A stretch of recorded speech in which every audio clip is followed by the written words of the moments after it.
With permission of chair, we will start the session of the day. It is a bit late, but because of early morning and people busy in breakfast, it is a bit delayed. So we will start with the name of Allah and tilawat. Bismillahir Rahmanir Rahim.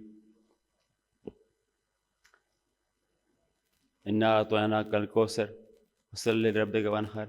Inna shani'aka wal abtar. Sadakallahu azim. So we will start with the first presentation with the session because it is of cataract and IOL implants and premier IOL implants. Before surgery, we should know what is the proper power of the IOL implant. So I will request Professor Saeed Iqbal to present his case of IOL powered calculation in normal as well as post-LASIK patients.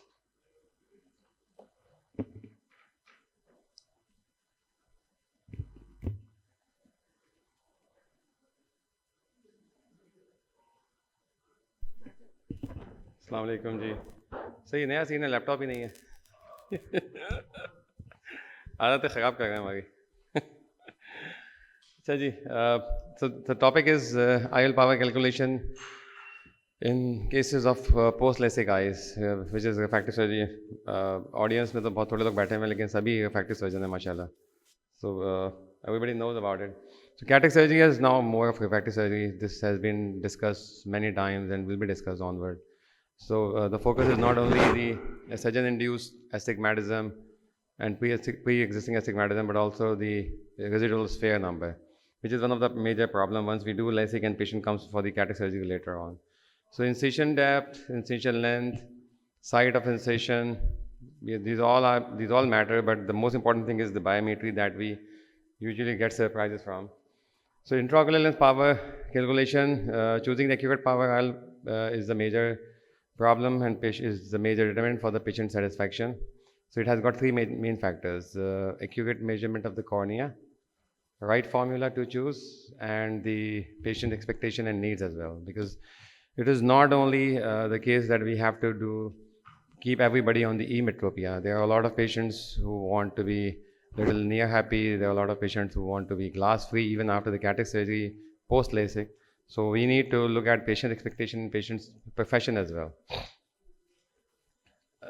So in former days, we used to do RK, and RK is now obviously obsolete, but central cornea is more flatter, and we most of the time see patients of RK in our clinic with multiple irregular incisions around.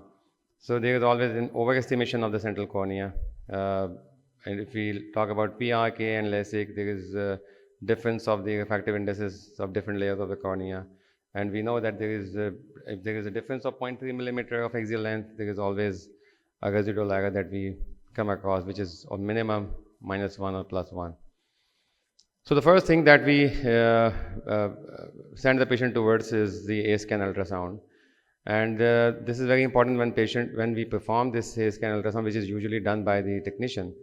What they have to look for it, especially the different peaks of the cornea, lens capsule, retina, scleral peaks. These all are very, very important because these things actually matter. If there is some disparity in all these peaks, that means the A-scan is not being properly performed. So if normally we send the patient for biometry towards the technician, which is generally very expert and very much skilled, but when we do a patient of post-LASIK surgery, try to be yourself there because that's important. Immersion technique is another very important and very popular technique in which represents the accurate length of the eyeball, but there is still issues with it. Optical biometry, IOL master, which was introduced by Haigis and utilizes the light rather than the ultrasound waves. So it measures the length of the eyeball, which is more towards the accuracy.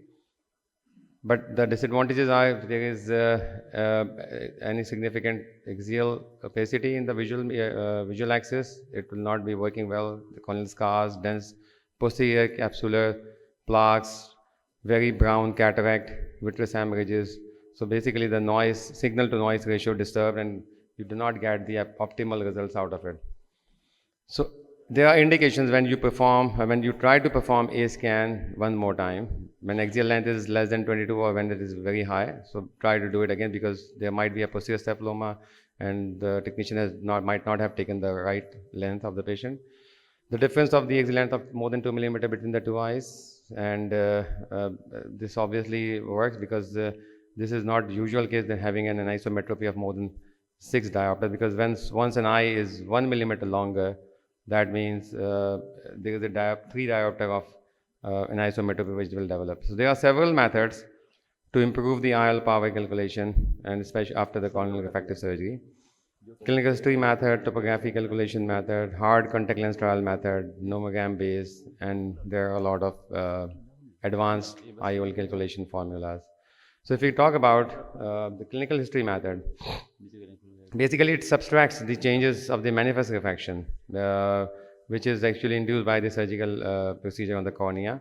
And so we need a keratometry before the surgery. So there is limitation. If you do not have data of the patients before the LASIK or PRK or any corneal procedure, you cannot fit into this clinical history method. So you require pre-LASIK data, which is for past 5-10 years, obviously everybody is keeping the patient's data with them or handing over it to the patients. But formally, when LASIK was invented or was introduced in Pakistan in 99 or maybe 96 was PRK time. So that was not the time when people used to keep this data and hand it over to the patient. So it has got its own shortcomings. Topographic calculation method, actually with the introduction of the slit beam scanning method, it estimates the central part of the cornea, which is the most important part of the cornea, which has to be calculated for the IOL power calculation. So it works in some cases. Then trial of the hard contact lens method. You require a plain hard contact lens, which should be known and well fit onto the cornea, having a good base curve. Then perform the normal refraction with the for a spherical equivalent, apply the contact lens, and then do the refraction and put it in the formula, which is corneal power calculated as sum of contact lens base curve plus power plus over refraction and minus this spherical equivalent of the refraction without the contact lens. So this gives you estimation of the corneal power, but it has got again its limitation. It depends how accurate you were during the refraction with the hard contact lens, because this is not usually the domain of the eye surgeon. This goes into the domain of the optometrist and refractionist most of the time. So nomogram based corrections are, there are certain points to be noted. Post myopic refractive surgery IOL power should be higher than before the surgery. Post-hyperopic power should be lower than before the surgery. To keep an emetropia, difference between IOL power and its after corneal refractive power must compensate for refractive changes. This is very, very important. For each and every diopter of the IOL power, refraction changes only 0.67 diopters. Everybody knows it. This is a usual chart that we practice in our normal routine surgical practice. Holiday 2, half a Q, and SRKT, Haigis, these formulas are specified for different type of scenarios. But when we talk about the operated eyes, and this is important, Haigis is a regression formula which is based on the statistics and the LASIK data. Its accuracy decreases if there is the edge of the normal distribution. If the patient is very, very high myopic, was very, very high myopic before the procedure, or very high hyperopic before the procedure, then it doesn't work well. Half a Q is double K. Double K again requires 2K values before and after the surgery, but it calculates the effective lens position, which usually changes after the corneal thinning when we perform onto the cornea. Either you do PRK or you do LASIK. We actually do the reshaping of the anterior surface of the cornea, so there is difference between the effective lens power.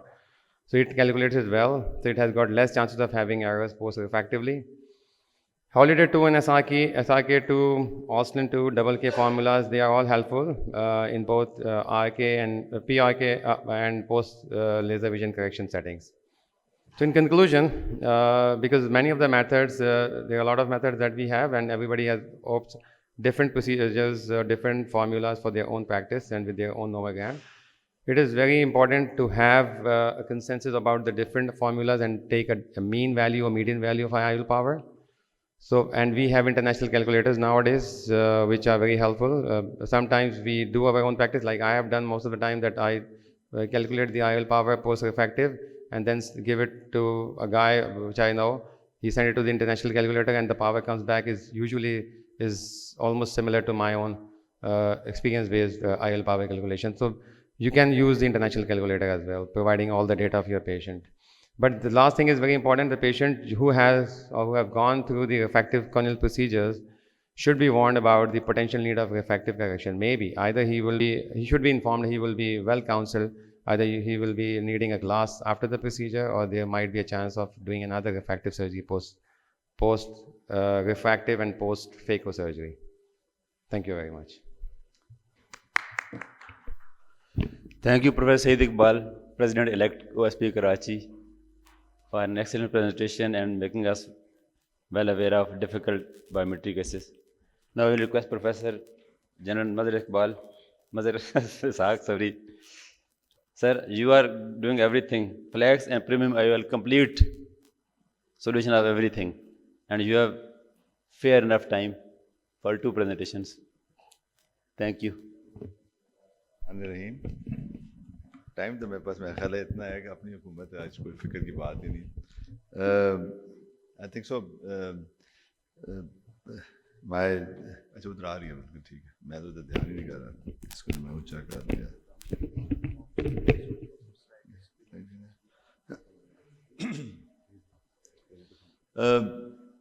I thought of a topic which looks a bit controversial, that is it the complete solution or not, but I will try next, as I've been allowed another 8 minutes, so if it's 16 minutes to prove, not to prove it, but to see how can we go it, and what are the latest advents and how the things are traveling in the world. That is the main aim, and what we are doing in our capacities. I will just give you 2 scenarios. A young man, 32 years old, with a vision of 6.75, with -10, with -2 cylinder in 170 degree in both eyes, was offered refractive lens exchange in both eyes, as he was unfit for refractive surgery due to very thin corneas of just 494 microns. Another scenario is an old man, 63 years of age, non-diabetic for last 14 years, and oral hypoglycemia, with a HbA1c of 10, presented with grade 3 nuclear sclerosis, and wants to have spectacle-free vision at all distances. What should be my answer, and how will I proceed? So here 2 scenarios हैं, and then let's see where do we end up, and let's in the end and I will try to talk about, and just going to go through the premium IOLs first, and then we'll go through the different modalities of phacos and everything, and then I'm going to skip up because I've just seen the charts and those things which are going to be talked by some other speakers. I'm not going to go through it, but we know that premium as a special for myopia and hypermetropia, all of them can correct astigmatism also, and there are more than 100 in the market at the moment. And it's the most important point whenever we are going to select, as I've given you a scenario, is that what are his patient requirement, and we do need to know what kind of a work they do, whether they work at night, function, activity, and hobbies, and occupational requirement. And the most important thing is personality. I think so. This is day in day out. We don't get personality. देख के आप फैसला करेंगे इसको premium IOL डालना है नहीं डालना है, because the more type A personality it is, उतनी उसकी requirements क्या होती हैं. Otherwise, you have to be very realistic अपने approach के लिए.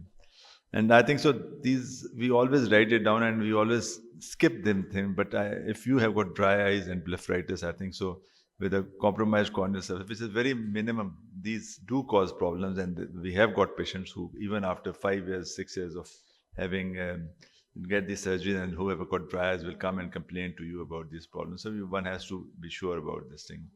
And we avoid premium lens, and for all of these things, even in uncontrolled glaucoma or anything you find something wrong with the cornea, and if it's got a diabetic, even retinal dystrophy. I mean, the patient will come to, last time a patient came with a retinitis pigmentosa and said that put me a trifocal. I've heard that if you're putting a trifocal IOL will be a much better option. So these are the things which you have to be very straightforward and tell them that it is not possible. So the keys to success is patient selections, lens selections, eye optics, understand lens optic, interaction between them, and then you have to understand the neural adaptation which is all going to happen. Assessment, I think so. Whenever you have got a case of a premium IOL, or when you decide to give him a premium IOL, I think so it has to be taken as a case of a refractive lens. I think so. There's no, if I say that checking of a patient with a premium IOL is equivalent to be checking as a patient of a refractive surgery, of a LASIK or anything like that, along with to check him as a cataract surgery, along with having a look at his retina also becomes very important. And two of the things which I always do is doing a VKG or the corneal topography and OCT. I may be a retinal surgeon, but the subtle things in OCT can really cause havoc to the patient and to your result. So I think so. In all the tests, I think so. Dry eye syndrome, as we have already said, is very important. And then the important thing is a topography and analysis. And if you find cases in which you can have a bit of, because as I gave you a scenario, that if you find anybody having a topography, whether giving him a form first or any corneal irregularities, these are the no-no cases in cases of a premium IOL. Premium IOL, I mean trifocal IOLs or things like that, or EDOF. Even EDOF can cause these. They will lead to problems in this thing. And this is what the universally been accepted. So these are all things which I would say, and even which is not been taken very seriously in cases of normal cataract surgery, posterior corneal astigmatism, and this is also important to be taken into account whether he requires any changes. So for topography, so if you find a big difference between a keratometer and topography and measurements before surgery, and it means that you have got some astigmatism, which is a residual astigmatism, that may cause problems later on. So these are the reasons why you have to be sure about them. And what kind of assessment do you do? You need to check the pupils. I mean, so the pupil, if you have got a large angle kappa, or if the pupil are pathologically dilated or something like that is greater than the sigma, they are cornered, because they are going to cause a lot of problem for the patient when using this.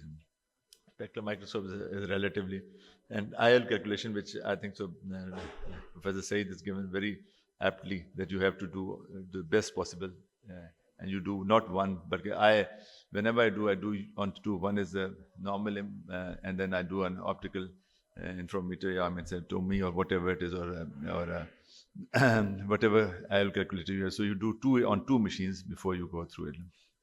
As I said, whether you do an IOL master or TOMI or anything, and along with doing it the old one method. So we have two machines to make sure that we do not have a technical error in these cases.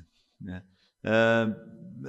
I'm saying there's again, as told by Professor Said, that there's even whatever accuracy, there's not 100%. That's why we have got so many formulas, because there's nothing 100% accurate. Even when I was attending this American Academy, in the European Refractive Unit, they have come up with a new formula.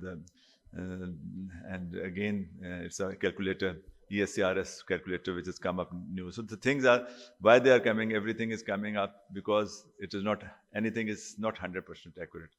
And what are the pre-operative measurements we could do? And there's, as I told you before, and the OCT is very important. I think so, with a bit of a cataract and having a subtle view at the retina, and if you miss any epiretinal membrane, these are all no-no cases in cases of so if you just do a normal OCT, and if you find any wrinkling or anything like that, that is a good idea to don't go for a premium IOL.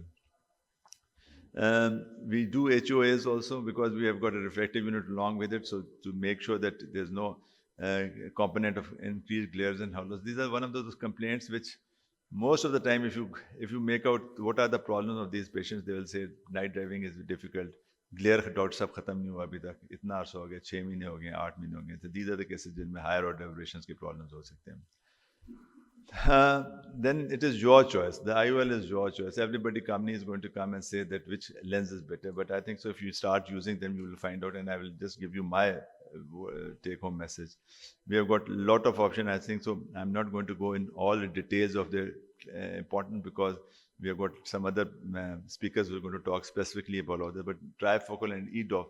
And just want to, this is the complete list, but the EDOF, and then there's a new lens, which is kind of it's basically a mixture of a normal aspherical lens along with an element of EDOF, which is enhanced EDOF, which is enhanced aspherical lens, which is come in the market, which may come and give us as a better result for near and intermediate vision. So this is one option which we are talking about. In Pakistan, I'm just going to talk the lenses which I have been using, and Panoptic, 80 Lisa, Fizz IOL, which is just finished now, or EDOF Mini Well. These are the few lenses which I have been regularly using. So I will just give you. And again, we have got some lectures, a few next speakers who are going to talk. So I'm not going to talk and dwell on the importance of what is refractive bifocal, and all these design. Every lens, the company is going to come and tell you that we have got the best design, but at the end of the day, I will tell you what exactly they have got a accommodative lens. I'm just skipping up because I think so the paucity of time will get. What surgical technique do you think should I be using? I think so it's important to correct your astigmatism. And if you really want to give them a full, and the limitation is not less than 0.75 and more. Astigmatism should be corrected if you want to give them a question. So one in which you go. But how I do it either you do it manual, or you do LRIs you can do, or you can do with premium IOs like toric IOs, which are available now. They are trifocal toric IOs, EDOF toric IOs, which are, and the surgery which you can do is flax or phacoemulsification. Now, all of these are controversial. So I'm going to tell you what I feel since I've got it, so I can say. If it is a mild astigmatism, less than 1 millimeter, if you go a temporal scene and if you see there's, and you know your SI is, it's much easier and you can control it very easily with them. On access kar sakte hain, and that could give you better results. But if you create with greater than 1.25 and up to 2, you can do LRI. And all our machines, the femtoelastic machine has got that ability to do LRI along as it is built in. So I normally treat them if it is up to 1.2.5 or 1.50, then I go for 1.50. So usko LRI in the machine of the flax, yani ki femtocataract machine khud it can do it on LRI on this. So that is what you can. So this is what I'm just giving you a bit that if I light ye wali hai, the front. So anyway, you can just make out the two, the purple and the yellow are the marks which tell us the LRIs are done on the machine itself. You just have to focus it, and then it is a half partial thickness, and you can. The other way is you can do it LRIs instead of LR. You can do with a premium IOL. You can do it a manual method, or you can do a variant. I just have seen Amir Awan's next is variant, so I'm not going to dwell much on it. And I'm sure, Amir, you're going to talk about it, you know. So I'm just going to skip this, whatever it is. So and whatever lens you need, patient selections, accurate biometry, refractive target, centered CCC, washout of OCT behind lens, even if it's toric. So that is the most important thing. Whenever you are doing a toric lens, to have to go behind, and this is always a very difficult technique for youngsters to learn, but it is not a very difficult in that once you start doing it, because if you keep this behind it, so it will always cause the lens to move around. And management of unexpected outcome, as Saeed was also talking about this thing, that you know you need to do top of surgery. In America, one of my friends had gone for a premium IOL, and then he, after about a couple of months, he said, I'm going back to my refractive surgeon, for my cataract surgeon. I said, why are you going? He said, there's something. He said, I'm going to top up. And I said, what is top up? And he said, top up means he did a refractive part of it. So this is a very common thing in which you do a refractive surgery after doing a premium IOL also. So they do it, and it is commonly known as top-up surgeries. So we know the basic principle of premium IOL is that the images which are formed can lead to blurring, and it is the same energy. So contrast sensitivities, halos and glares are there. And with all the investigations and all the tests, we can't really accurately measure them. So you have to tell your patient, and drive it the hardest way possible. जैसे वो मैं कल एक presentation दे रहा था, मैं कह रहा था हम फौज में कहते हैं जब किसी को ऑर्डर देते हैं उसे कहते हैं बताओ तुमने क्या सुना है. तो you tell your patient again do you understand what, especially the relative who is coming with him, कि जी आप मेरी बात समझ गए कि क्या कर रहे हैं. And you must zonal damage, vitreous loss, capsulorhexis tear, PC ruptures, and if you have got this, I think you have to be sure that either you can do it very much, otherwise stop putting a premium IOL there if you can. What are the main causes? Astigmatism is 65%. ये studies I थी उसमें हमने देखा था 65% astigmatism करवाएं, pupillary size का change है, PCOs if they are, you should treat them as soon as possible. Decentralization, these are the causes जिसमें, and which as I said PRK after this premium IOL 50% लोगों को हुए हैं. So this is what, and this one bromidine is also important feature which can help you in some blurring and this, and misalignment is always there. And we can calculate the toric IOL किस तरह से होता है, if there is a change from this position that can be checked. Be over a survey, I have got 216 and 217. The thing is that and even the USA, the surveys the premium IOLs is increasing, and that is what it is. And 221 अभी हैं आपके 6% were bifocals, 28% extended depth of focus IOLs हैं, 11% enhanced हैं, 51% are trifocal IOLs हैं, 2% competent. So ECRS survey into 2021 again, and even 22 का जो अभी आया था, even the trifocals are leading the path, so that is well. But the extended depth of focus is coming up, so that is the new thing which is I think so going to be. I'll just in the end will give us few experience. This is my study which we did, 80 laser, fine tonic, panoptic toric, ED-off. This is the one in my study which started in 2016 and which is carrying on. I'll not dwell because of the everything which we've already discussed, but and we checked it up, and my observation that most of the patients were more satisfied with panoptic as compared to Lestin. Phys IOL patient take more time to settle down, and neuroadaptability is also clear and was in the Phys IOL. So one thing which I found out was in PCO developed more commonly in 80 Lisa. So that is the Zeiss lens, but panoptic had the minimum amount of disability. That is my own comparison analysis with him. So premium IOL can improve this thing and that thing. Do you have a time, Mr. Chairman? Another 5 minutes or 4 minutes, 3 minutes? Okay. Sir, please, sir. Yes. Both now? I wanted to give it in the end. लेकिन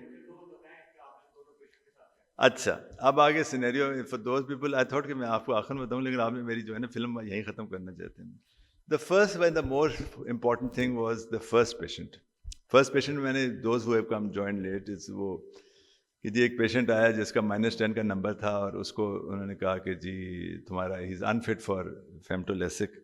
तो उसने कहा मुझे पता चला कि premium IOL डाल दो. एंड आई थिंक सो मेरा take home message with all everything is any refractive lens exchange before the age of 45 or before it develops a PVD is no.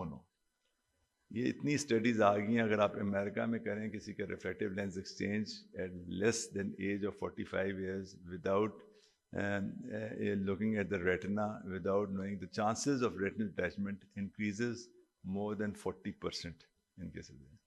ये एक चीज़ है जो I would like to present, because unfortunately अभी भी आजकल के दुनिया में people are coming and getting. मेरे पास अभी पिछले दिनों एक आया कि जी मुझे कि जी 18-19 साल का बच्चा कि जी तुम लेंस एक्सचेंज कर लो. So I think so this has to be very, it is very clear. मतलब as a vitreoretinal surgeon, मतलब मेरी किसी किताब में ये नहीं लिखा कि जी अगर, and this has been proven not in one but कि I can quote 5-6 papers जिसमें भी हमने cataract surgery की है in cases in between ages before PVD has developed, whether they have got the chances of retinal detachment increases more than 30 to 40%. तो ये एक non fact है. So kindly, it is very easy surgery as a phaco doing in a young 18-19 हो गए ऐसे करते हैं, लेकिन the complications are there to be followed. So even if we do all the prophylactic treatment, कि आप double laser कर देते हैं, फलाना ढमकाना करते हैं, even when the patient comes to 40 to 45 years of age पे, और उस पे जाके अगर आप करें तो you make sure that he has developed PVD. अगर PVD develop होगी है तो there are chances, less chances of a retinal development, retinal detachment. So ये एक baseline scenario ये जो होता है. और जो तो this is my take home. And what we do, what is the answer? I think so if he's in 18 years, even less than age, phakic IOLs या ICLs आ गए हैं, which gives a much better results. And I would have given you a presentation which I have done more than 100 and 150 के करीब अभी पिछले 5-10 सालों में हमने किए हैं, with very good results, and as a refractive then for the patients and with very minimum complication. So phakic IOLs is the answer for a patient who comes with -10 or more than that, -15, -16, and telling them to do RL, refractive lens exchange, is not the answer. So that is the one. Sorry? So, I think so. No, this is again one thing which the papers which have all, I'm saying, let's talk about what in your head. Over the years, I must say the longest studies have shown that the amount of endothelial loss is not that much, which can lead to corneal decomposition. And the papers which are available can the complication rate of a phakic IOL is in a good hands. And that is the very important thing, is that you have to learn how to do the surgery. It is not a surgery which you learn by hook and crook, or you just do it by itself. I think so. The good part about the company is they want you to you learn it, you do it, practice it, then you do it in the proper way. You have to use a special methyl cellulose, and how to do it, that is more important. And if the surgical is, in my case, alhamdulillah, I will be I'm not an advocate of this thing. I do it in the very last resort when the patients really are, and we tell them everything. And with the new concepts of the Vision ICL, I think so. I have not have any patient yet who has been for more than 10 to 15 years coming with the problem. And in all the international studies, we have not been able to really document them that there's a definitely endothelial cell loss as compared to a normal. There's no doubt about that. But has it lead to any corneal decomposition? Not yet. So that is my take home there. But that, you see, the controversy will always be there. And choice is yours as a physician or a surgeon, whether you would like to do it or not. Having done it, I will not advocate everybody should do it, but it is something, but you have to be very sure your patient selections. Uske jo criteria hain, and the criteria are that you may have to have an anterior chamber depth ACD of not less than 3 millimeter. अगर आपके 3 millimeter से कम है और आप lens डालेंगे तो आपको problems होंगे. How to put the lenses, this is also very important. So ये चीज़ें हैं ना, अगर आपने किया, उसकी calculations ठीक हुई हैं, so it gives a very wonderful results. The amount of the most important thing was glaucoma, secondary glaucoma developing. In all my cases, I've got one case in which I had to remove the lens, and I don't know what happened because that was this lens. The good point about this is it is reversible. It's not an irreversible thing. You can just go in and you can just remove it. The lens. Naturally, आप endothelial वाली बात आपकी बिल्कुल ठीक है, लेकिन this is something which is something you can always remove it. So that is the points about it. Sir, एक information थी. There is a complete symposium tomorrow on the subject of excimer-less refractive surgery and phakic IOLs. So you should be there, sir. आप उधर आए, इंशाल्लाह काफ़ी discussion होगी उस पर. दूसरा जो था मेरा, अगर के दूसरा ये सिनेरियो ये था कि क्या आप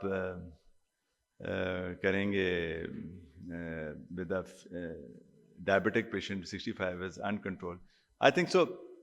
There's again it's a relative contraindication. If you see the cornea is fine, if you the retina is okay, you don't see any signs of background diabetic retinopathy or signs leading him to DME. But if you feel if it is well controlled and he has that ability, there's a relative contraindication. मतलब आप lens डाल सकते हैं, all studies हैं. But if you find anything positive in his diabetic retinopathy. Even if I see a background diabetic retinopathy is fluorescent kind of a thing, or if I find any evidence of a DME developing, it's contraindicated. So again, the aim of the second is कि अगर आपका retina उस patient का ठीक नहीं है, जैसे इस patient का था, मैंने कहा था HB भी 10 से ऊपर गई है, अगर उसे कहें वो control करके रख सकता है और retina उसका बिल्कुल ठीक है, you can go for the surgery of a premium IOL. But if you find diabetic retinopathy positive, तो I think so that is no go area. मतलब उसका diabetic retinopathy chances, तो I think so you should contraindicate, because जैसी उसकी चीज़ें develop होंगी, that lens is going to cause more problems than a monofocal IOLs. That is big problem. Sir मुझे अभी भी टाइम मिल जाएगा या अभी दे 2-3 मिनट? सो इन जो मैं जो सी 2-3 फोटोज दिखा के I will just and it up है कि एक ये लेंस था 80 लीजा वाला. So they are all basically different lenses, and I can take any questions about here if you want to ask. This was the first lens. The question which comes in the mind, जो मैंने भी इस पे ज़्यादा dwell नहीं किया, because is the flex, is whether this is going to be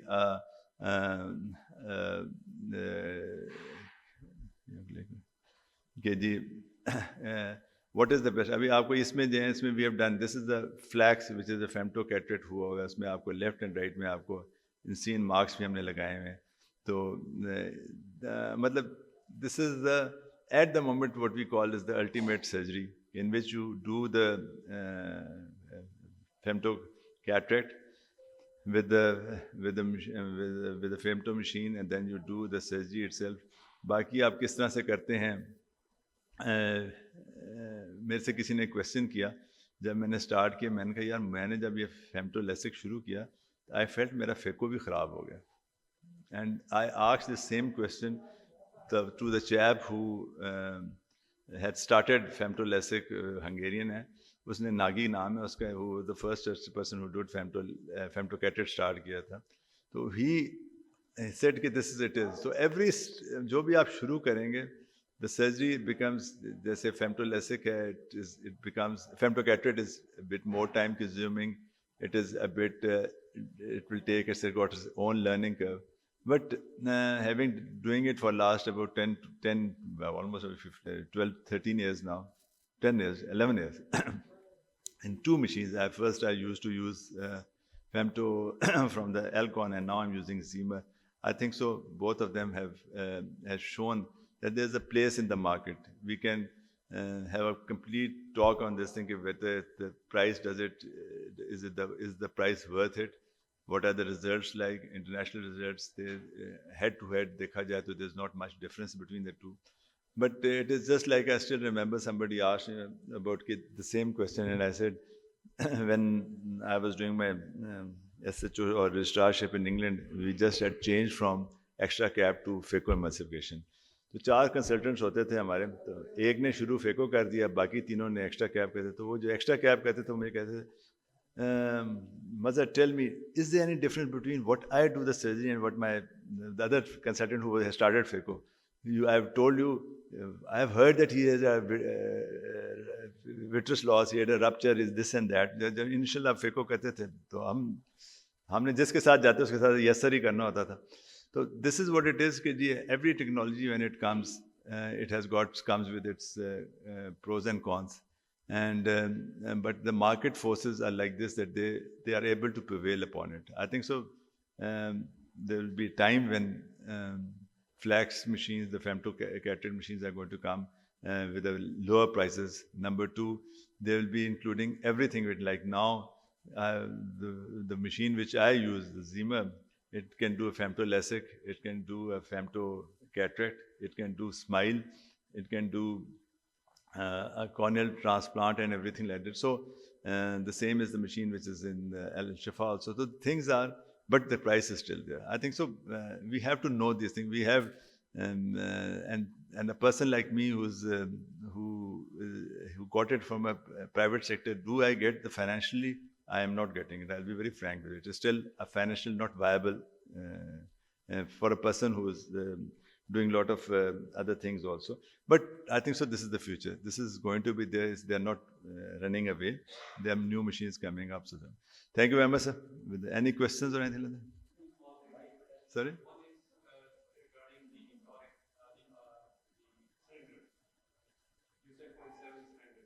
0.7 to 1 year.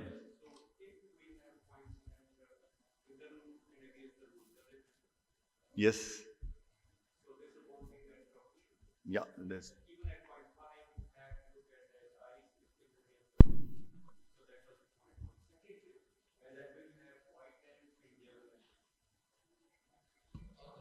Raj. So we have white lenses and yellow lenses, and the yellow lenses are supposed to protect the macula. This is what we have been told. So with the gray hairs, with 30 years of surgery, I have patients with one eye, the Alcon IOLs with the yellow lens and the Alcon IOLs with the white lens, and the white lens macula was absolutely clear, and the yellow lens had a wet AMD. This was one thing. The protection is in the same eye, in the same person.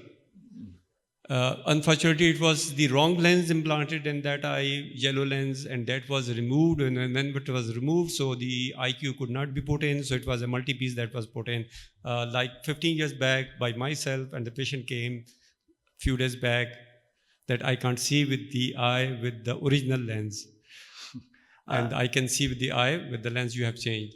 Now, the other thing that is very important that I have seen is if there is any chance of maculopathy, dry, or any other maculopathy, then the yellow lenses, which is going to produce less contrast, are not that beneficial, and the patient become upset. I think so. These are all very important, pertinent problems, and I think so.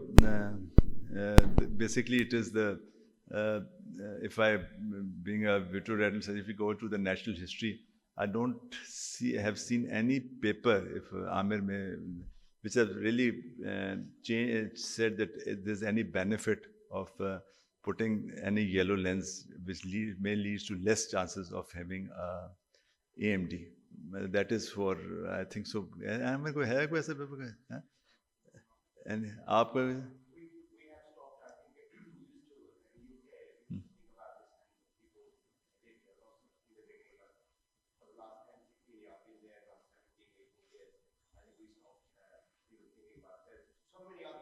Yes. Yeah.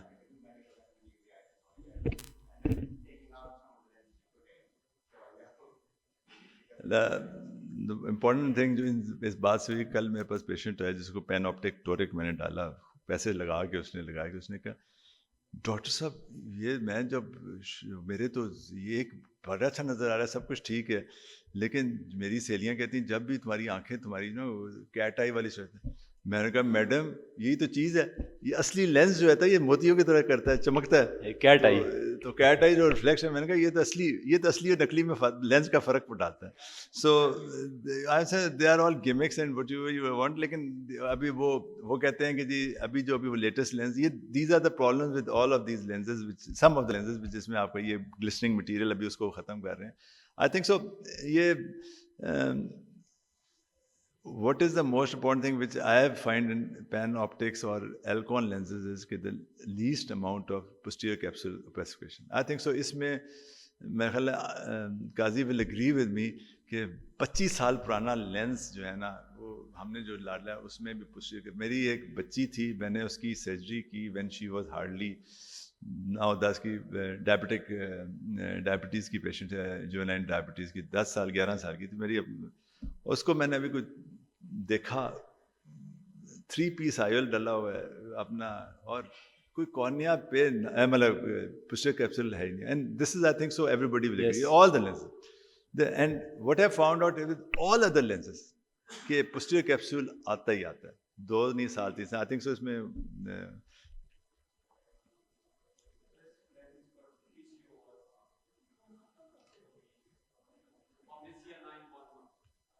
हाँ हाँ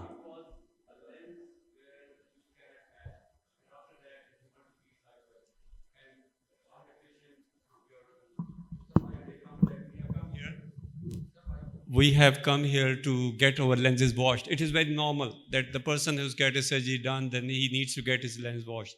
So this is the term that they use. Yes. So like top up. So I said your lens is originally washed. So you are a good person. You haven't made your lens dirty.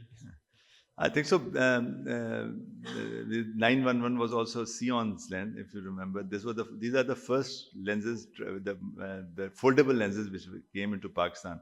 And I think so. I think so. We were the pioneers in that trend when we started off this thing. And so, इतने अच्छे lenses इन दोनों में ये था. लेकिन वो फिर Sion खत्म हो गया. लेकिन ये एक definitely है. The other thing which I think so for everybody who wants to put a multi for premium IOL is that to make sure that what kind of a patient you are treating. Because this is a normal psyche, the premium IOLs means he is going to work as if he's got a business class seat and he expects everything from you.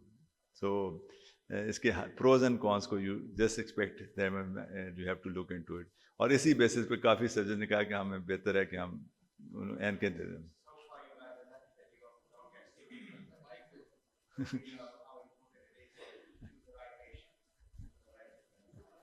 Yeah.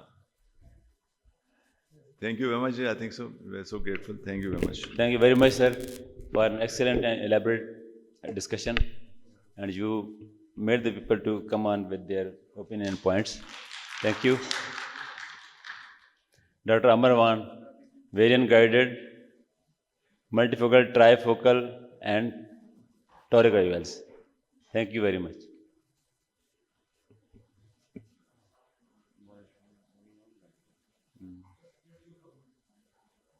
No, it's on now. So just 2 comments. I think one thing as we were discussing about ICL, so implantable contact lens, I think they go just in front of the lens behind the iris. So it becomes less likely to cause endothelial loss in comparison to artisan lens if you're putting in front of the iris. तो उसमें भी इतना नहीं है लेकिन इसमें तो और ज़्यादा कम है. That's why it's put now. It's I think many decades now. ICL is there, and it's more like a contact lens. It's not IOL, so it's different from the artisan. It's just a thin film, and the material is so good, so you can put in and patient gets a lot benefit. Second thing I think about the premium IOLs. Dr. Mazhar rightly pointed, I think even the macula slight drusen, if you're having at the fovea, subfoveally, that makes the life very difficult for her. I had one patient who had a premium IOL somewhere else, and she was really crazy. And eventually, she had to get that IOL removed because whenever she was going back to that surgeon, he was saying everything is fine, your macula is fine, anything, but symptomatically she was quite worse. Okay, so I'll start with so I think premium IOLs, it's quite challenging, as Dr. Mazhar rightly pointed out, and Dr. Aslam was mentioning, they're expensive lenses and patient thinks themselves as something special and they expect too much. So you have to calm them down. You have to make them realistic. You need to tell that mostly the function either for the distance, for the near, intermediate, you would be able to do it, but not all. So it doesn't mean that everything you can do, you have spent the money and everything you can do. It's not like that. And I think toric IOLs, they are getting more commoner now. Now, I think if you look worldwide, people 0.75 diopter astigmatism, they say do toric IOLs. So don't even one, they have come lower than one as well. So 0.75, they just say that you have to do toric IOL and get the spectacle independence for the distance. And again, very important that the precise alignment is very important whenever you're putting the toric IOLs. That's really important thing. And similarly, with the trifocal IOLs or multifocal IOLs, your centration is very important. If you haven't centered that, you haven't finally positioned them well, patient will definitely get the problems. So there are a few things, important thing, I think Dr. Mazhar nicely mentioned about all the things. Location of your corneal incision is very important. So even in the normal cataract surgery, when I do on-axis phaco. So I keep on moving. So it depends that what axis is a steep one, I operate on that. If it's 0.5, I try to enlarge my incision. If it's more than 0.5, I slightly enlarge my incision up till 1 diopter. If it's 1 or more, patient is not affording, I'll go for LRIs. Dr. Mazhar has got femto, but I do manually, so I go up till 90% thickness of the cornea. and it's a modified nomogram from Gill's modified nomogram. It's a very good. It's a very old one, but still works very well. So whenever you do cataract surgery, it's very important to make your patient spectacle independent even for the distance. Even in the cases of the monofocal IOLs, you need to make sure that astigmatism gets reduced. Okay. So capsulorhexis, again, in premium IOLs, is very important. The toric IOLs, that you have to cover the edges. If you are going beyond the larger axis, your eye will be unstable, it will be tilted a bit, and outcome will not be great. And centration is again important. And toric, very important that you want to align the axis, because if your alignment, even if it moves by 1 degree, 3% of effect is gone. So if 10 degree, you have lost the 30% effect, which is quite a lot. So manually, yes, we can do manually. Manually, while you are doing sitting, either at your table or you can do at the slit lamp, mark the eye. But the problem is that patients sometimes are very scared somebody touching their eye, so eye rolls up a bit. So when are you going to put the marks, they just roll up and all messy things happen. You don't get proper dot-like thing mentioned there. So that's a problem. Another thing is that cyclotorsion is happening as well. So if you just lie down, you are going to do it. That again is a bit difficult, and you may not have the exact result.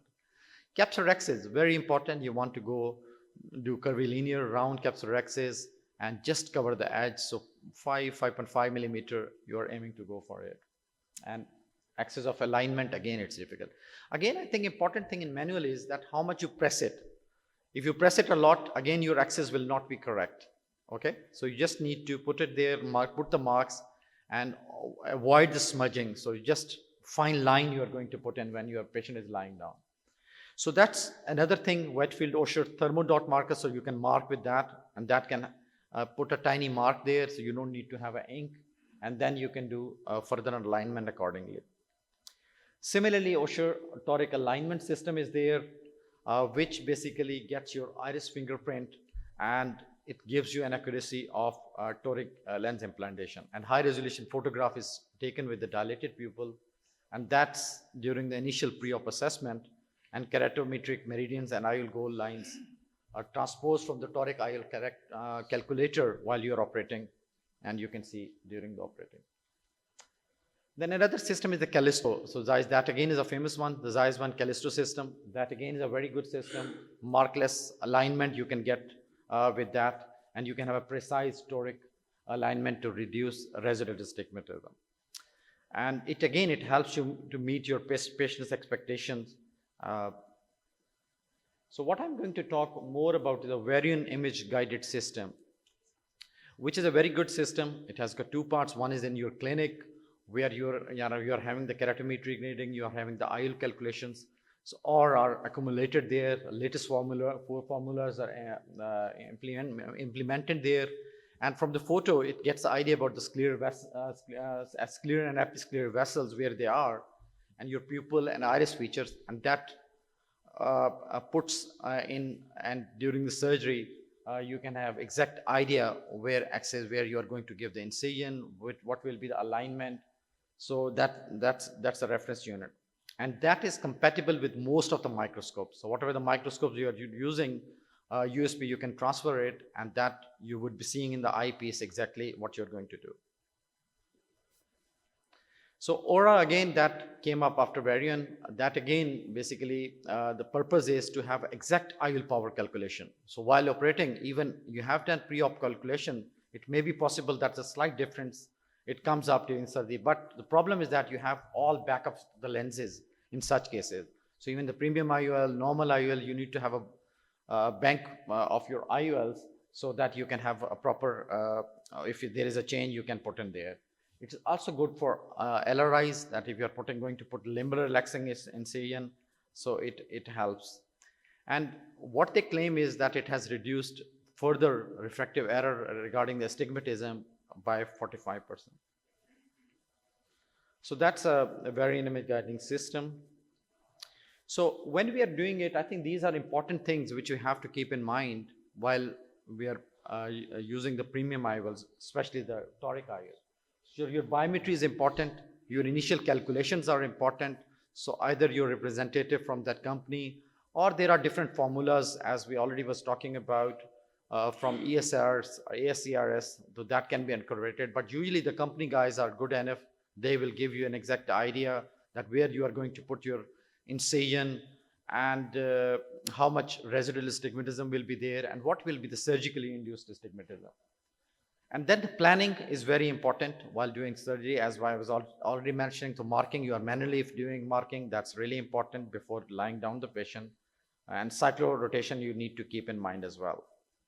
And further, as I already pointed out, surgical induced astigmatism, you need to know about that, how much it will be produced. Capsular access, positioning, and the final optimization, as we talked about. So coming to the variant now, I think that provides all the thing.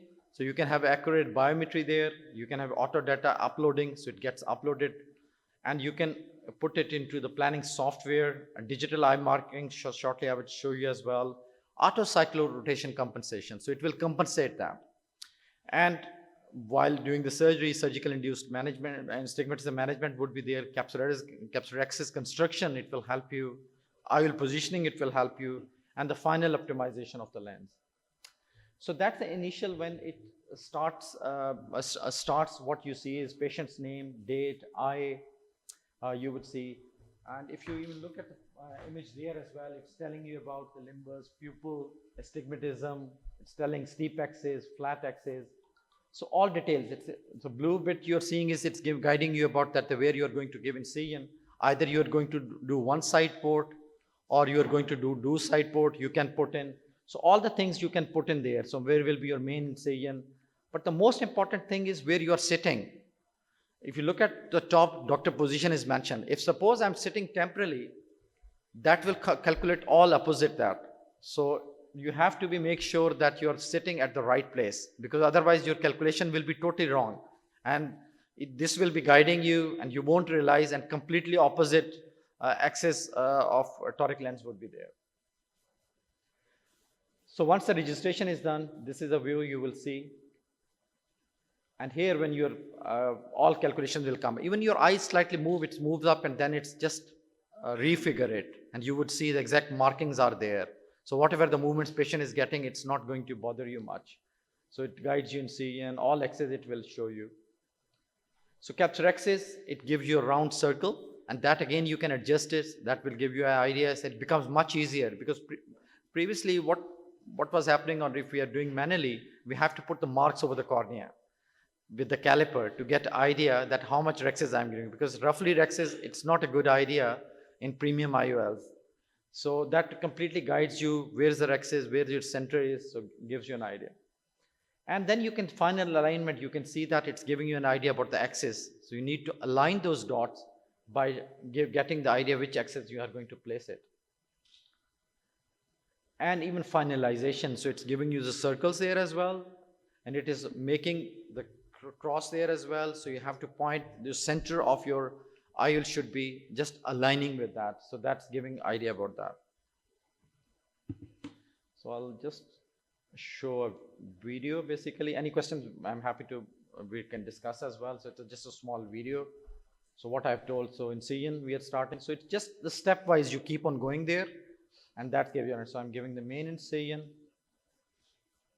and injecting intracameral lignocaine, viscoelastic.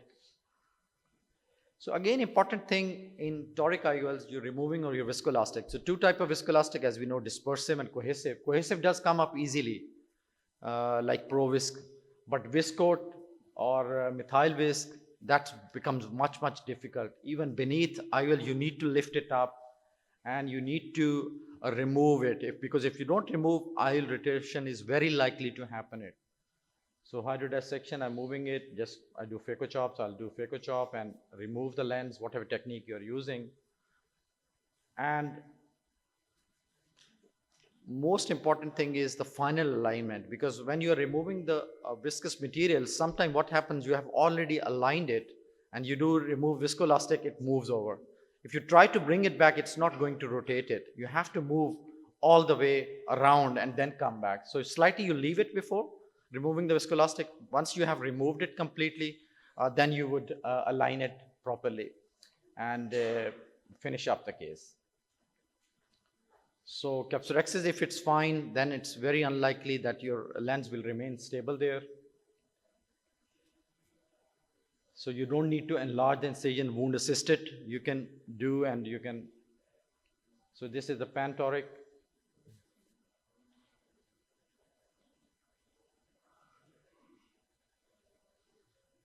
And if you are not using Varian, I think important thing at the end of your surgery in premium IOLs, multifocal, trifocal, you need to make sure that the light of the microscope, it's coming up in the center of that optic. So central circle, it should be aligned well. So it depends what microscope are you like. Lumira 700, you're seeing the 3 lights, you need to bring that into the center of that. And you hydrate your wounds. And this is the finalization. Now it's showing that our axis is fine and we are finishing it up. So I think it's a good system which basically guides you and helps you in toric and trifocal IOLs. And it's very important, as I mentioned, that your position of the sitting, either you're sitting at the top or at the temporal side, which you need to tell the machine first that what you're planning to do. And again, it is a very useful tool if you're implanting ICLs, especially the toric ones. You can align it properly instead of, okay. Thank you very much. Just beside, when we were talking about cataract, how much important is the anterior capsule polishing?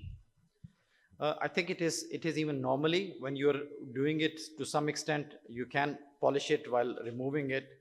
But again, if you're not doing your posterior capsulotomy, you can do later. It's not. And some people are in premium IOL, they're very used to, they do very quickly because slight posterior capsular thickening or anything, it makes a difference. Their vision is significantly better. So some people routine, sorry? Anterior capsule, I'm not routinely I do, and premium IOLs I do use, but not in routine. Monofocus I don't in every case. If I feel that there is a significant anterior capsular I'm seeing, I'll remove it, but not in every case. Actually, I don't know what you do. Can I comment on that? Yeah. Some people actually advocate not doing it because sometimes that helps to do a slightly anterior capsule thickening, which actually sticks the lens. And if you do end up doing capsulotomy later on, then the chances of rotation is less. Again, there's no hard and fast or proper evidence about that because there's no studies about it. And but sometimes that's you what. can rupture your CCC as well. Yeah. If you do very aggressively, you can. Yeah. You can rupture it. I think the initial controversy was that if you initiate, the cells of the posterior capsule come from the anterior capsule.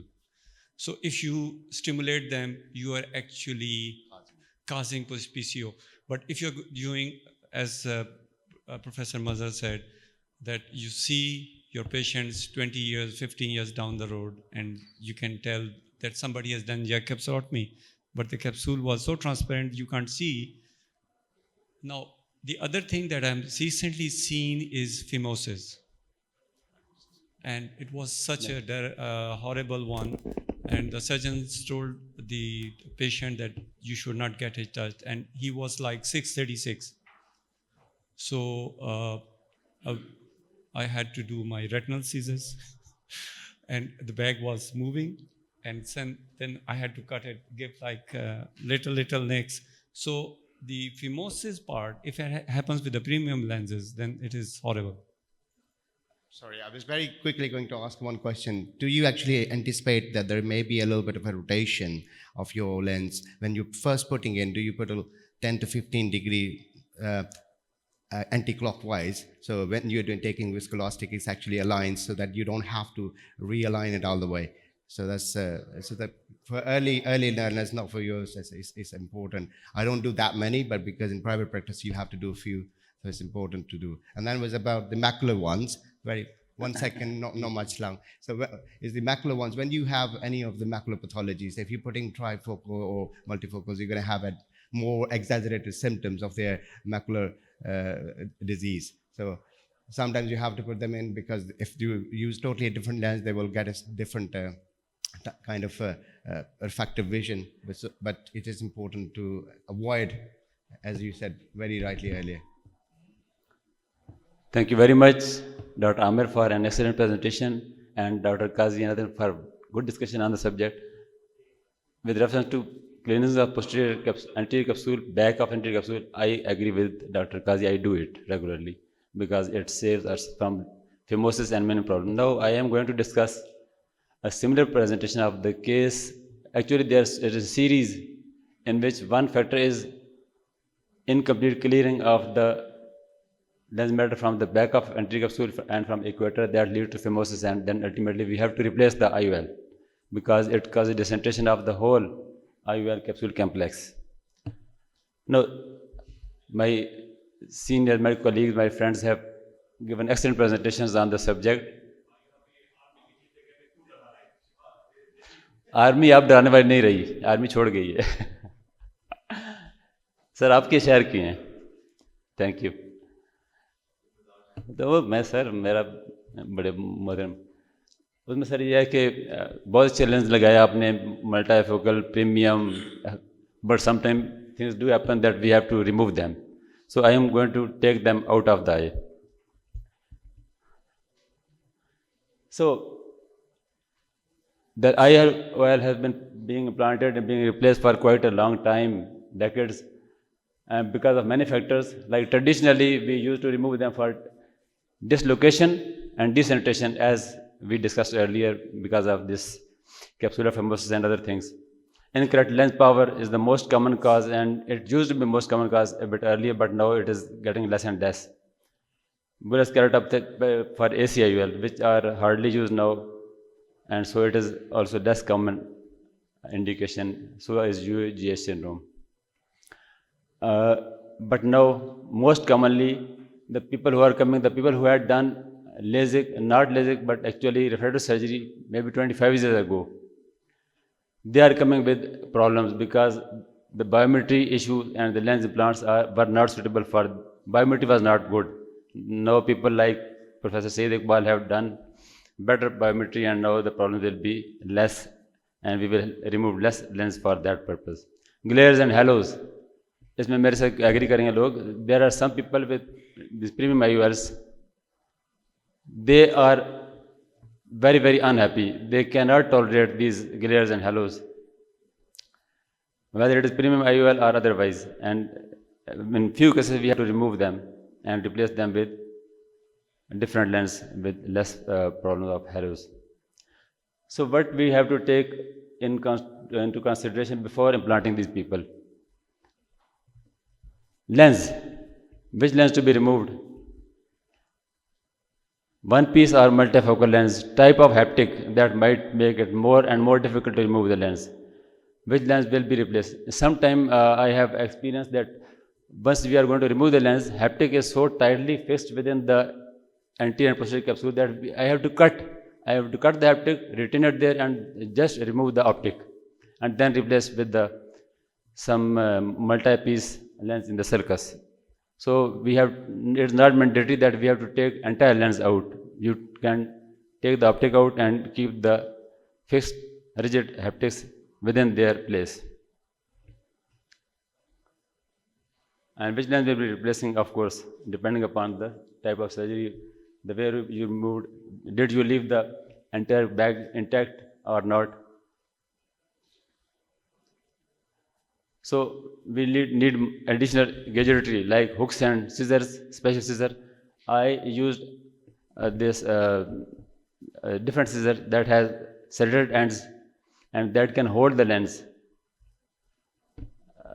I will just show in the video. Vitrectomy capability should be available because by removing the lens, you can, if it is a lens is tightly fixed, you can break the posterior capsule, and then you should be ready for vitrectomy. And alternate plane, anything wrong can happen because these are complicated eyes, they are complicated patients with multiple adhesions, maybe zonulisis and things like that. So you should be ready for all the things because before surgery, sometimes you cannot see it. While doing surgery, you can manipulate the iris, and then you can come to know that there is something wrong with the zonules. So in all these cases, aim is to achieve best possible visual outcome by a suitable IOL implant replacement in the people who are unsatisfied with their pseudophakia. In my short series of these patients for the last maybe 10 years, incorrect IOL power was the most common 13 out of 30. Then dislocated IOL 12, dissatisfied patients with centrally placed IOL 3, optic opacification. Interesting, optics gets opacified. Kari sahab aapne bhi experience kiya hoga, optics getting opacified. You have to remove these people as well. So this is the same. Dislocation group, posterior capsular rent was present in 6 of these patients. Within the bag dislocation, I mean, they're still in the bag, but because of haptic, very soft haptic, they were dislocated in 5 patients. And iris capture, it is quite common, but in eye replace it was one that was fixed with lot of visual problem. Dissatisfied group, undesired visual acuity. They may be 6, 6, 9, but they were not satisfied with the vision and with the symptoms of glares and optical aberrations too. Now this video will show some interesting. It is the most beautiful video out of my whole series. I have so many videos with difficulties, with problem cases, but this is the one with very beautifully placed secondary IOL implant. So first you have to inject viscoelastic, preferably cohesive, in the bag and in the AC, and you have to relax and relieve one of the haptic. It is only possible, first we inject visco within the capsular bag if possible, and then it is easy to mobilize the lens.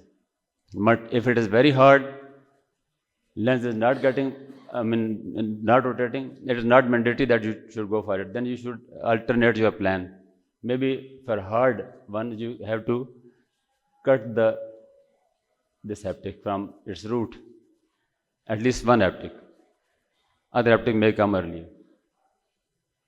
So in this case, just first haptic was externalized from the capsular bag,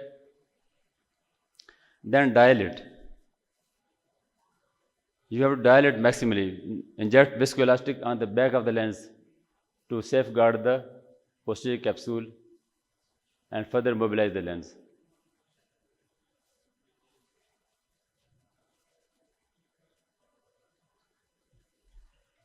We will have to re-inject visco.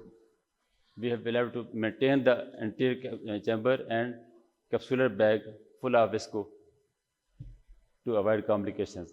We should try to not damage the rhexis if we want to implant the lens within the bag. So this is Osher scissor. It has settled and it holds the lens. It does not let the lens slip out of it. Once hold, it keeps it there and it cuts it in pieces. Note that incision was not enlarged. It was original incision size 2.5 millimeter,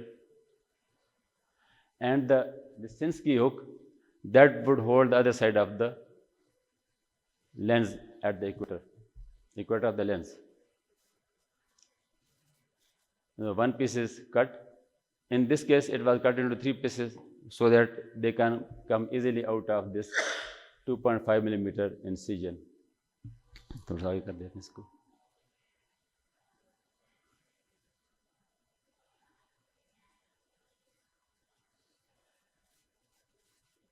बाकी इसके rotate करते जाएं इसको आस्ते आस्ते, and ultimately you will be able to take it out.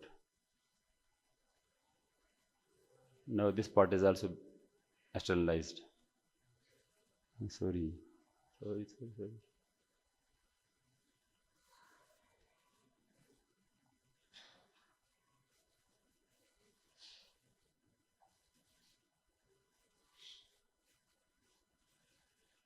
Last piece.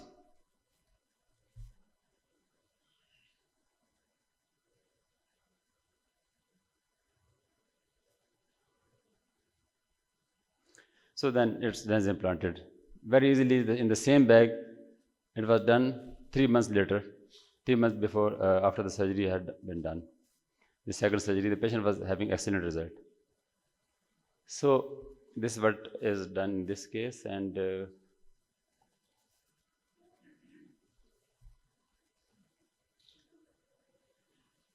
So this was post-operative results.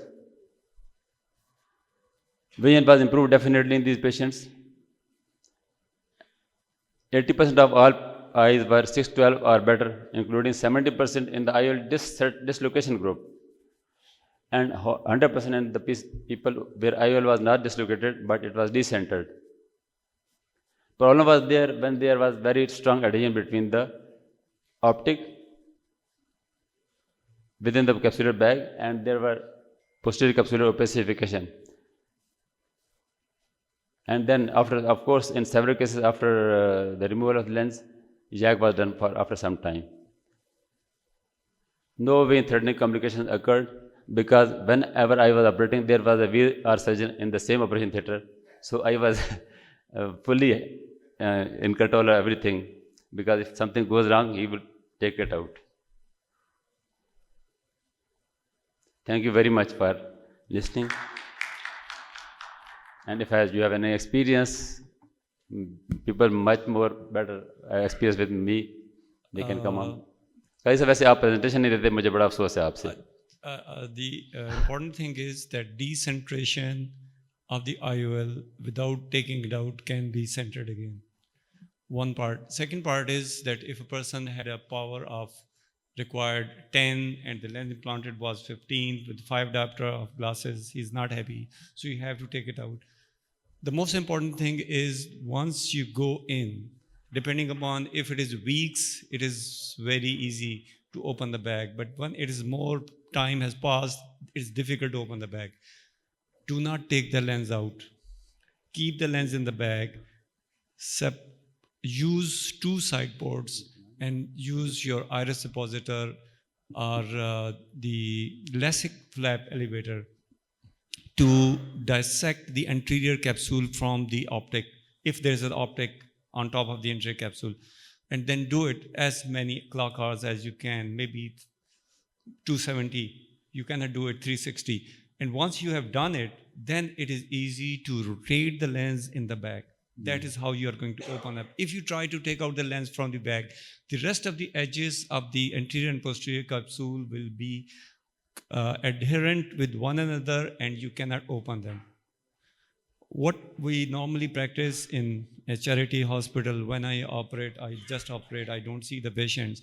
So I see a young man and the young man was just given an ordinary hard lens. So there is a small supply of premium IOLs. So I sent him back without putting the lens in. And then the patient is asked to come back. So if there's no lens in the capsular bag, the bag is going to close. And then it becomes difficult to open it. But we do it within weeks. So if you have a lens in the bag, it is easier to open. If you don't have a lens in the bag, it is more difficult to open the bag. So the time is important. And the other thing is that the common thing that I have also seen that the doctor has, because this happens with the new doctors, that they have put a lens in and the one lens has gone in the bag and the haptic and the second hasn't gone in and they had just left it. So even that you can put that haptic in the bag as well. Assalamualaikum sir, Professor Latif Chaudhary. Thank you very much. Thank you very much indeed. So better you have some time here. It's a very quick comment. Sometimes it's important actually if you are not a excellent surgeon like my colleague here, it's actually not to mess up with it.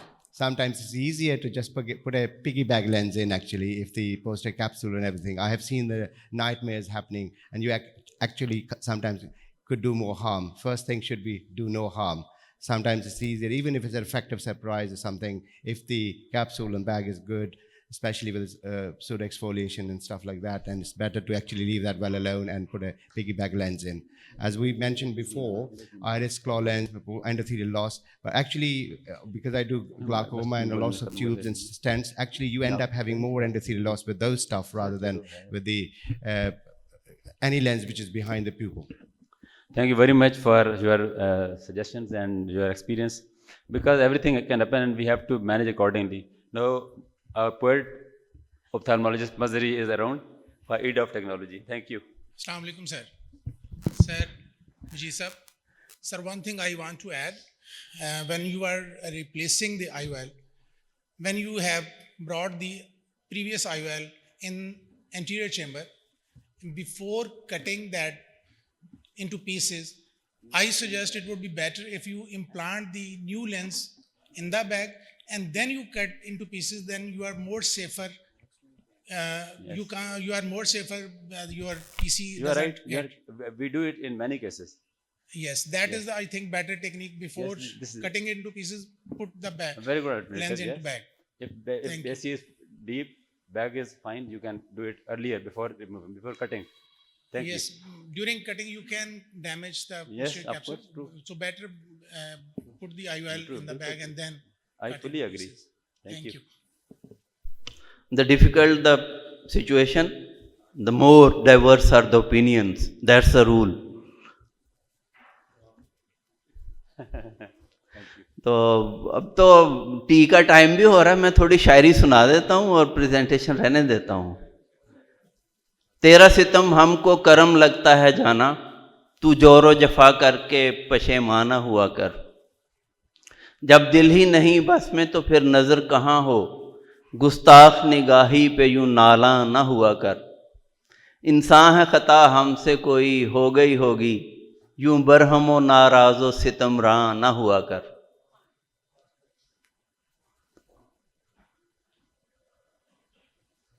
Barham व नाराज़ हो गया multimedia हमसे।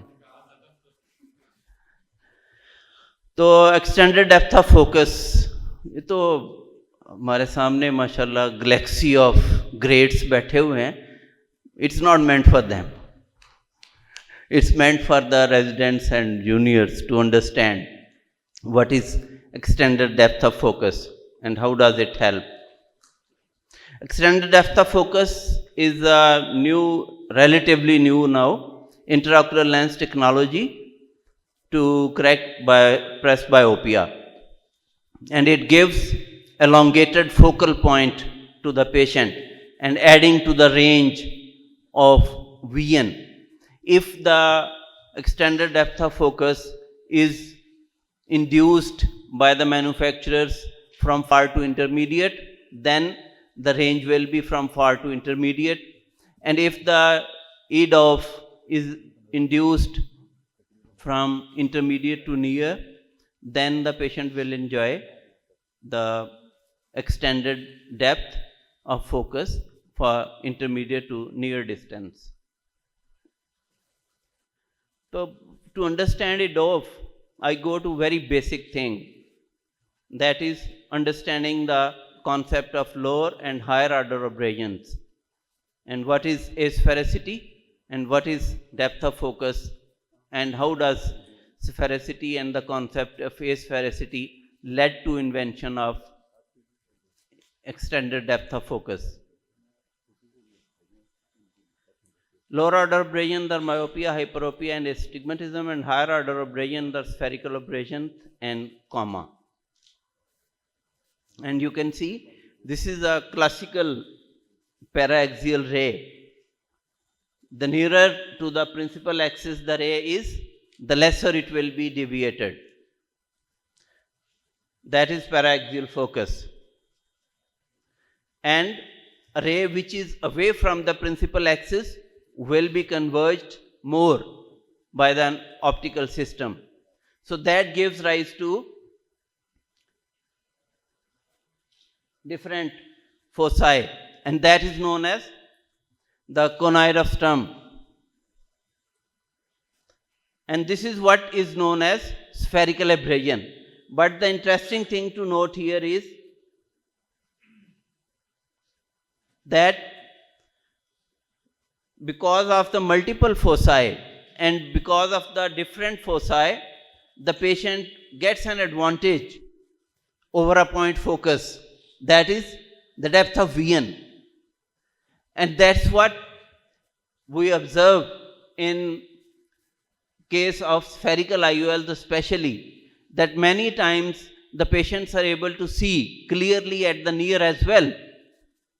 That is because of this so-called negative spherical aberration, which gives the patient a range, and if brain can pick up an image from a diffractive multifocal IOL, if brain can learn what to see and what to ignore. That's how the brain also learns to pick up a clear focus from spherical aberration. And in what we do in asphericity, once the aspheric IOLs were introduced, we made the lens prolate and we collapsed that conoid into a point focus. And we lost that depth. That's why the eccentricity of the spherical IOLs was significant, more than spheric IOLs. So drawbacks of diffractive technology are reduced depth of focus and distribution of light energy, loss of contrast sensitivity, and dysphotopsias. That has become really troublesome over the years. And all the companies and all the industry is busy in finding out the solution for nighttime dysphotopsia. They are coming up with different ideas and designs, but still that dream is yet to be fulfilled, to have an ideal multifocal IOL without the side effects. So spherical aberration, when induced only in the central part of the pupil, increases focus depth to overcome presbyopia without leading to poor night vision and dysphotopsia. So that's what extended depth of focus, that's how it helps. As you can see, it gives you a range of clear vision. And the beauty with the lens I am using, Lucidus monofocal with EDOF, is that contrary to many of the lenses in the market, it gives extended, it has introduced extended depth of focus at near to intermediate distance. Most of the lenses which are there with EDOF, they provide EDOF from far to intermediate, whereas this Swiss Advanced Vision has provided that EDOF from near to intermediate distance, and they claim, and that's what I agree, because the patient needs this range of vision more in near and intermediate distance as compared to between intermediate and far distance. This is how it gives the extended depth, and the objects remain clear because of this extended depth of focus, which is introduced by a spherical button in the center. And Sifi from Italy has come up with the concept of continuity of vision, continuum of foci, and they have really broken through with a progressive kind of EDOF design, and it gives trifocality with less dysphotopsias, but their initial claim that there will be no dysphotopsia at night is not fulfilled. It also gives rise to dysphotopsia, though it is much less as compared to diffractive trifocal technology. The range of clear vision will depend where EDOF has been introduced. If it is introduced between far and intermediate, the range will be there. If it is introduced between near and intermediate, you will have more freedom from near to intermediate distance. Like this. It provides clear vision from near to intermediate distance.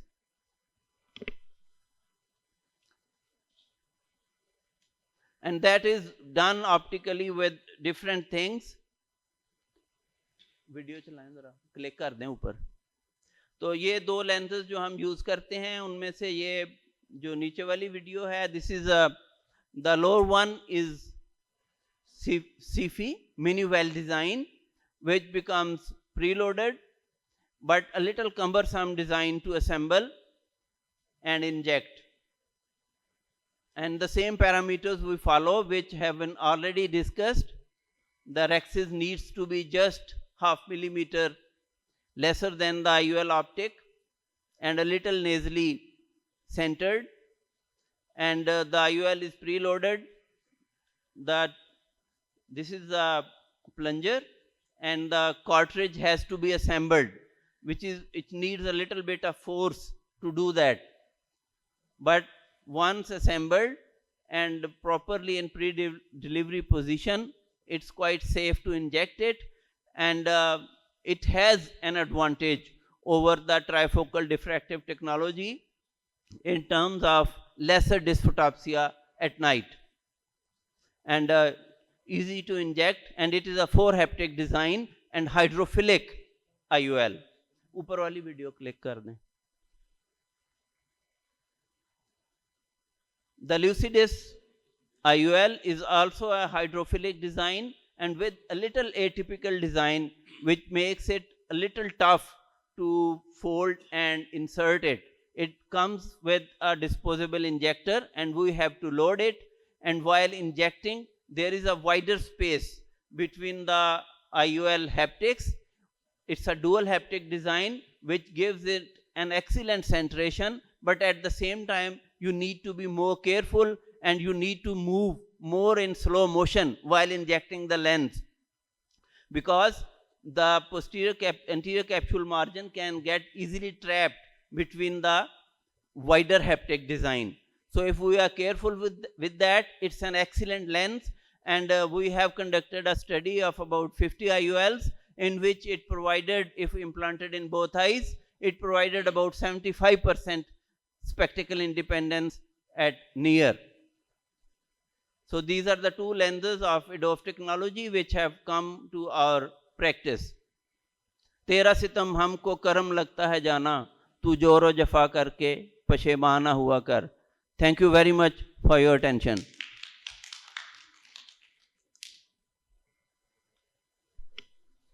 Excellent presentation, sir. Now I will request chairperson and co-chairperson too, Professor Saeed Iqbal, to have final comments. Thank you very much, everyone. This was an excellent session, especially all the presenters, and I'm thankful to all the audience. The presentation by Professor Mazhar Ishaq was really informative, as well as Professor Amir Awan, because the Varion is a new technology that we are now coming across. And Dr. Mazhar is, as usual, very, very informative regarding the poetry. More than his surgery, we are more interested in his poetries. And anyways, we are late on the next session and for the tea. So thank you very much, everyone. And please go ahead for the tea. Thank you.